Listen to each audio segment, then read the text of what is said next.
History of Pendleton. The city of Pendleton had its beginning in the early 1860s when Moses Goodwin purchased land from a squatter for one span of horses. In 1868, the Umatilla County Court, established 6 years earlier, had a 3-member selection committee to determine a site for the county buildings. The site selected was between Birch and Wild Horse Creek to be named Pendleton in honor of Senator George H. Pendleton of Ohio, 1864 vice presidential candidate for the United States. In December of that year, Moses Goodwin and his wife deeded 2.5 acres of land to the county from which the original town was platted on December 18, 1868. Pendleton was officially incorporated on October 25, 1880, with a population of 730 inhabitants. The early days found the citizens of Pendleton involved in many construction activities. A city hall was constructed in 1908. The Umatilla River levee and the water transmission line were completed around 1915. The early council minutes and ordinances reflect the colorful history of Pendleton. The first ordinance of the city dealt directly with drunkenness in public places, fights, and discharging of guns within the city limits. There are also accounts in the city council minutes about council members having to wade through knee-deep mud and sewage from the inadequate septic tank drainage within the city. These major public works problems were overcome through the concerted efforts of citizens, and through many trips by the mayor of Pendleton to Salem to encourage the state legislature to allow the city to increase the debt limits of the city. With the construction of a city hall at 34 S.E.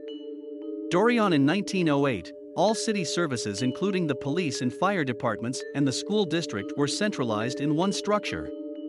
This close working relationship continued into the early 1950s, at which time the school district moved to their own administration offices.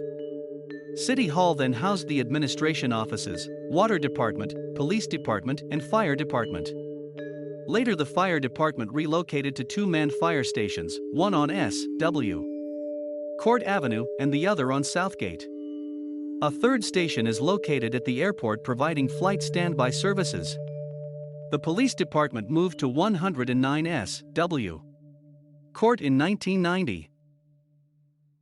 In 1910, local attorney Roy Raley, who had an excellent flair for theatrics, decided to have a rodeo after harvest, and the famous Pendleton Roundup was born.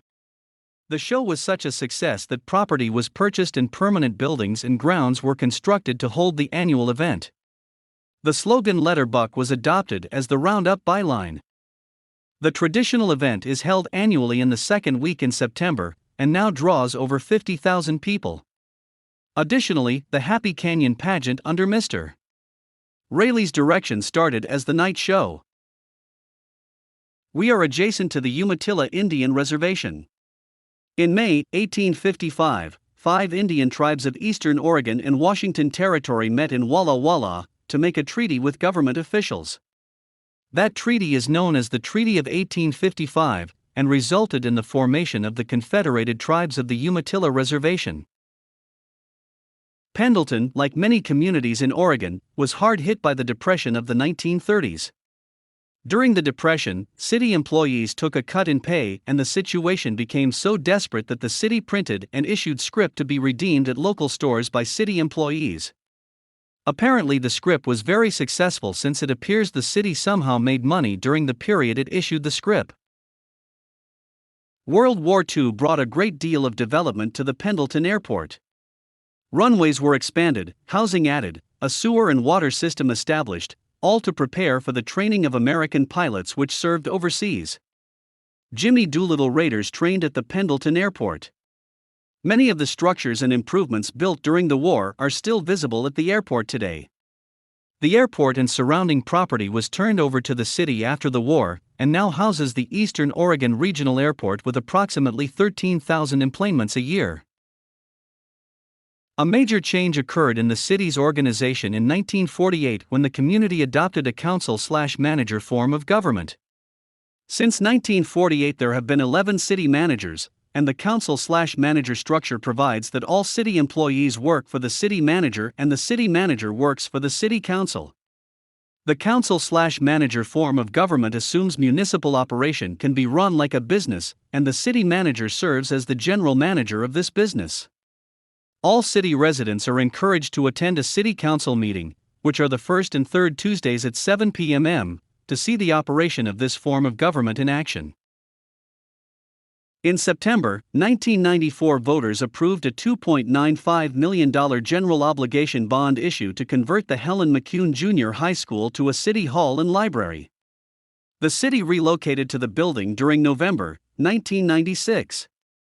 The City Hall at 34 S.E. Dorion was sold for private development. The Carnegie Building, which housed the library at 214 North Main, was leased to the Pendleton Arts Council. The relocation of the city to the former Helen McCune Junior High building brings a strong community emphasis to the 400 and 500 blocks of S.W. Dorion Avenue. The structures include the Vert Building, City Hall and Library, and the gymnasium. There are community meeting rooms and the council chambers/municipal courtroom housed at this location. The City of Pendleton, as a municipal corporation, has a proud history in terms of the service levels provided to our citizens. The services of ambulance, library, planning, police and fire protection, parks, water and sewer utilities, airport, building codes and zoning administration, and street maintenance all have a direct effect on our quality of life here in Pendleton. The City of Pendleton proudly continues to move forward with an eye to the future, while maintaining a keen awareness of the need to maintain the infrastructure and livability of Pendleton. There is also a hidden city under the streets of Pendleton, Oregon that those who come to Pendleton should check out. It was once a location for the Chinese immigrants that moved here during the construction of the railroad.